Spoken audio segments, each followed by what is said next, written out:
Hey y'all, Iric Guy here, and I've got the Ronin-S right here. I've got my camera on the tripod because I'm filming this video with it, so I took it off of the Ronin-S temporarily. But in this video, I want to address the question that a lot of people have. It's like, hey man, why should I use a gimbal instead of a drone? You know, a drone has a gimbal on it. It's a great question.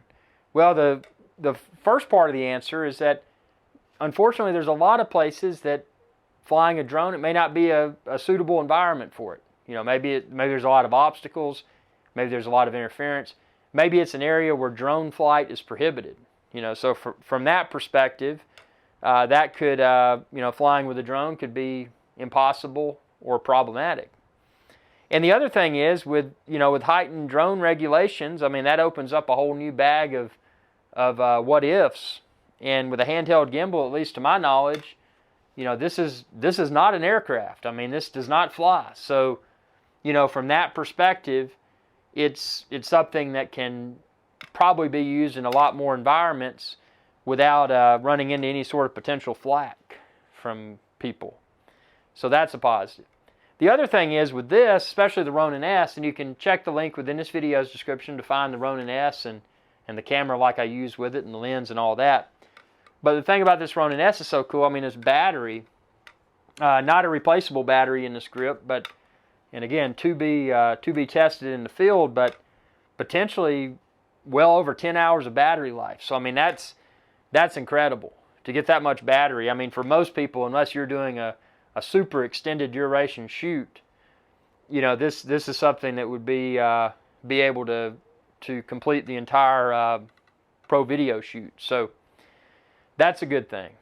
And then, you know, and also with a gimbal, unlike a drone, I mean, with a drone, there's always the unfortunate possibility that it possibly could fly away. Now, with today's technology, you know, that's somewhat non-existent, although there are occasionally some reported cases of drone flyaways. So, you know, that's an expensive loss. You know, the drone could encounter some sort of catastrophic malfunction during flight, and it could fall to the ground and be destroyed. And, you know, that's an expensive loss.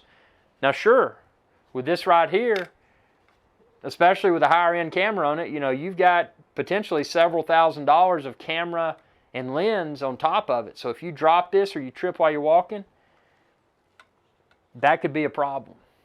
So, you know, there's pros and cons to each type of, you know, there's pros and cons to drones, pros and cons to handheld gimbal solutions. But I will say, at least with the Ronin-S, you know, the pros are great battery life. It can, you know, it can accept a wide array of cameras. I mean, I shoot Sony Alphas, but if you've got a GH5, for example, a Lumix GH5, and hopefully this will be, hopefully Sony software will update soon, so we'll get the same or similar functionality. But if you've got a GH5, you cable that sucker up to this, and you can even use the focus wheel with the GH5. With the Sony, you got this goofy little, and I'm hoping they update the software, but you got this goofy little infrared sensor that basically functions like a glorified remote for your camera to stop and start recording. So, yeah, but a gimbal, again, completely different animal. You know, something that you can carry along with your camera gear and not have to worry about, you know, weird stares or people that are trying to say, oh man, that's a drone, ooh, get away. You know, there's that camp of people out there, and this doesn't have that.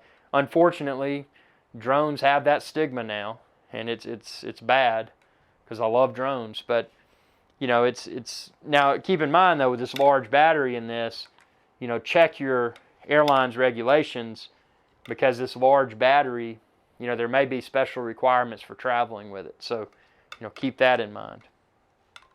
But I hope this video helps. I mean, obviously I use a combination of drones and handheld gimbals. Now, you know, some of the cons of the handheld gimbal, when you're walking, you probably will notice a slight bobbing just because of your movement. With a drone, obviously it being airborne, it's probably going to be smoother. So, you know, and with drones you can get more creative shots. You can get a, you know, a greater altitude, obviously safe and responsible altitude, but you can achieve camera movement, or camera shots with the camera rather, that even with a super long monopod extension you probably wouldn't be able to get with a handheld gimbal. So drones have advantage from that perspective, from those perspectives rather. Hey, Sean Coonery. That's Sean Coonery, the enormous Maine Coon cat, walking into the studio. Hello. He said hello. So yeah, drone versus handheld gimbal. I mean, they both got similar use cases, but there's advantages and disadvantages to each. So I hope this video is of value. Again, check the link within this video's description. You can find the Ronin-S, the Sony a7 III, the 25mm lens like I use, the tripod that I use when it's not on the Ronin-S, but I don't want to have to take the Ronin-S plate off. And then also these little quick disconnect things for neck strap. So if I'm using the camera off of the Ronin-S and off of the tripod, I can stick on those straps without having to go through all that hoopla and have it around my neck and feel more secure. So thanks for watching, and be sure to subscribe. It's youtube.com/IRickSky. Y'all have a good day. Hey y'all, iRickSky here. If you enjoyed this video, please be sure to subscribe, like, and share. It's viewers like you that enable my channel to continue to grow. Thank you.